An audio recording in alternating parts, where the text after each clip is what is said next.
Hi there, this is Robin Andrews from CompuAcademy, where we teach you about programming and computer science in a fun and accessible way.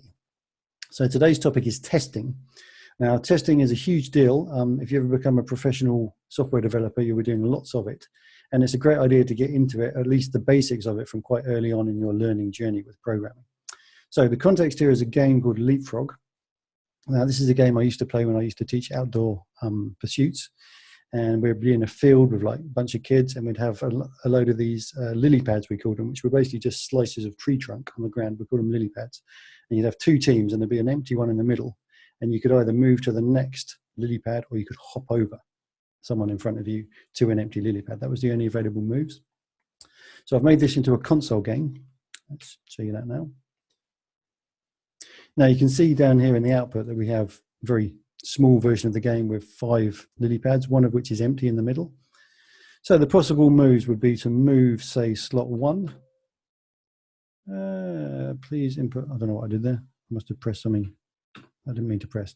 So there we go. I've moved from slot number 1. That was okay to move. So now the empty spot is in slot number 1. And then if I want to jump, say the one in spot 3, you can see now spot 1 has been occupied by the one that was at spot 3, so that was a leapfrog, okay? And now if I want to just hop the one from spot 4 into spot 3, so there's 2 moves here. You got hop and leapfrog. Hop means just move, move one across, and leapfrog means jump one player in front of you. Okay, so if I move 4, it says no can do, froggy, okay? So it's a frog trying to jump and it's not allowed, and it should be able to, because according to my output, I've got an empty slot there. Okay, so we're going to debug this, and we're going to use testing as a way to do that. So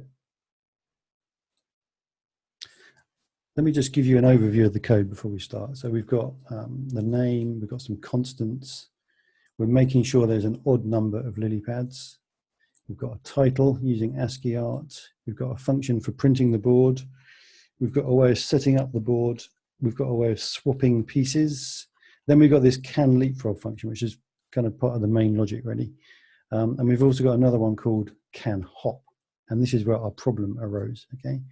Now, we discovered this problem in the midst of playing the game and trying to do something that seemed reasonable to do, which was to move, to hop one to the left. Should have been okay because there was an empty slot there, but it didn't let us. So this is one of the reasons why doing your debugging while actually running your application is not such a great idea, because you don't know what kind of problems to anticipate. You don't necessarily know when it's going wrong. Okay, it's much better to actually do tests before running the code, or at least to mix running the code with doing tests and kind of have that kind of dance between the two. Okay, so I'm going to show you how the testing works. Before I show you the testing, actually, I'm just going to carry on with my run through. It won't take a minute. So we got can hop. That's an important test about whether you can move left or right. Then we're checking for a win, and then we're getting the user move, and then we've got the main function that just has a loop that keeps asking for input until you've won the game. Okay, and eventually I'll have score in there as well, like how many moves you did it in. And obviously the idea is to complete the game in the minimum number of moves, and you've completed the game when all the players from team A are on team B side and vice versa. Yeah, that might be the other way around depending on where you start, but I think you get the idea. So what I'm going to do for these tests is I'm not going to call main. That was actually when I wanted to play the game, and I didn't even know there was a problem until I ran into it, okay? So I'm not going to actually run the game. Instead, I'm going to get into this whole testing business. So I'm going to use the keyword, the basic Python keyword assert, okay? Now, this is actually a very, very simple way of doing testing. Normally, if you got more sophisticated, you'd probably import a library such as unit tests, for example, which is a very popular one. But we don't need to get into a lot of depth for this. I'm just more trying to lay the foundation of how this works and get you into the right mindset. So the basic idea is kind of turning things on its head. So rather than running the code, waiting for it to break and then work out what's going wrong, what you're doing is you're thinking, what do I want to happen? Let me write a test to see if that has happened, and then write my code to implement that functionality, if that makes sense. So everything was fine. I had assert, can hop, backtrack just a moment. I created a board, first of all, on line 97. Okay, so that created a board which would look like, let me just show you what that would look like. It would look like AA sorry, A, comma, gap, comma, B, comma, B. And the reason I can just use these constants without, using quotes for strings is that I've defined them as constants at the top. Okay, so they are just referring to strings. It's just a convenience thing. Okay, so that's what it would start like. And then I'm testing my first move and I'm asserting that. So I'm saying, is it true that can hop, that means calling can hop with my board that I've created and the index 1 should return true. Okay, so that goes off and it looks at can hop on line 60, passes in the board and it passes in 1. Okay, and it decides whether or not that's a valid move. And actually this passes fine. The problem comes a little bit later on. So if I run this now that I've commented out the main function, let's see what happens. Save my changes. So we have an assertion error. Okay, actually it was on line 110. So we look at line 110. That means that all of these things were fine. All my previous assertions were fine. So the problem didn't show itself until I tried to do assert can hop board 4.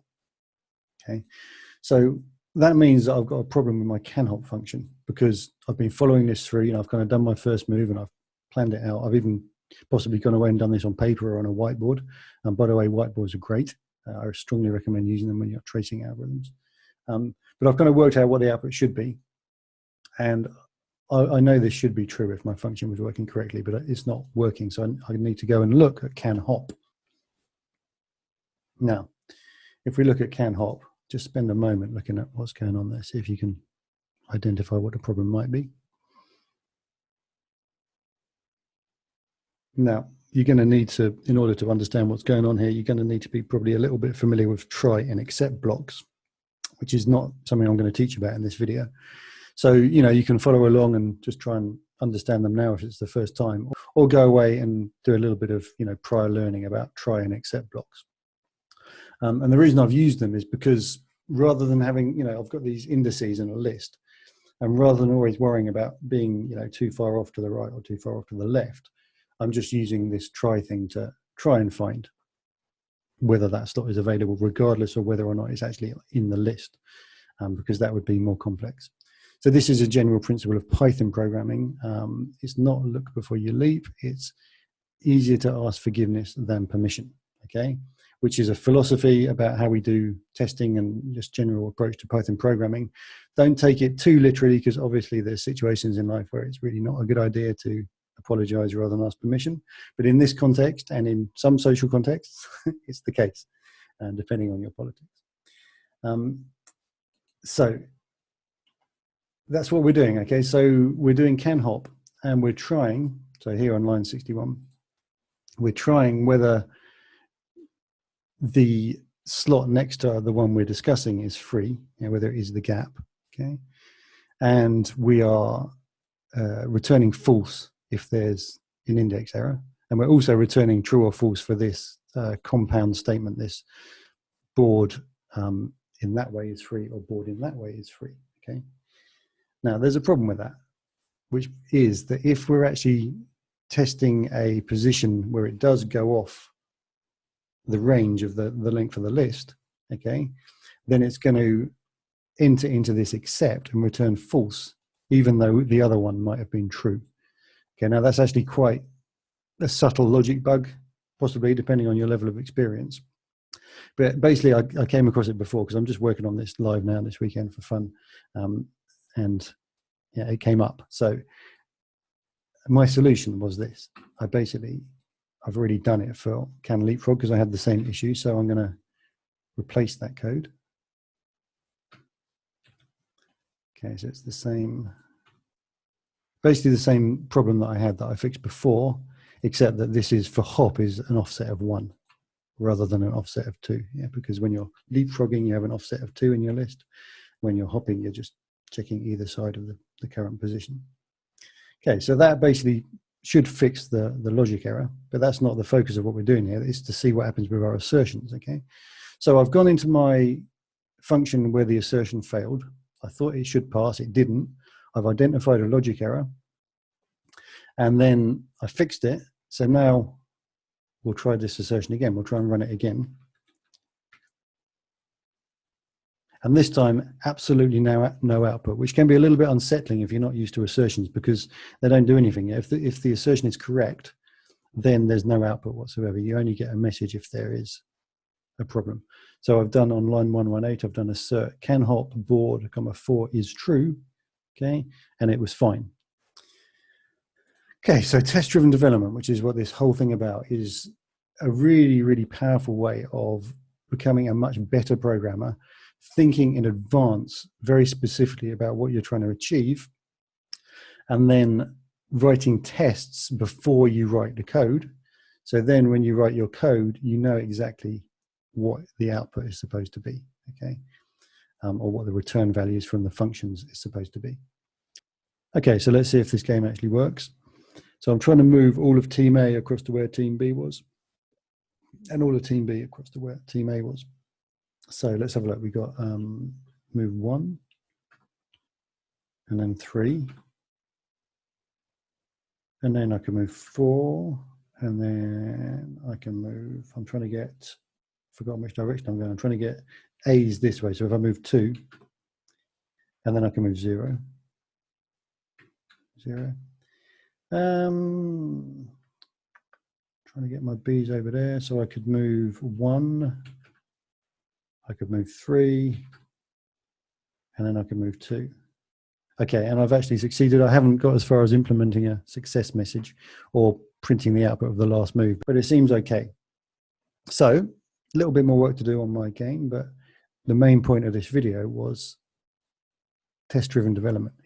So get into that habit right now. So whatever code you next look at, before implementing another line of actual code, write some assertions, okay? So that you know what the expected output is going to be, or the expected return values from your functions, and then implement your functions and see if you can get those assertions to pass.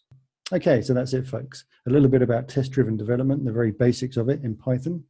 Don't forget to subscribe, and I'll see you in the next video.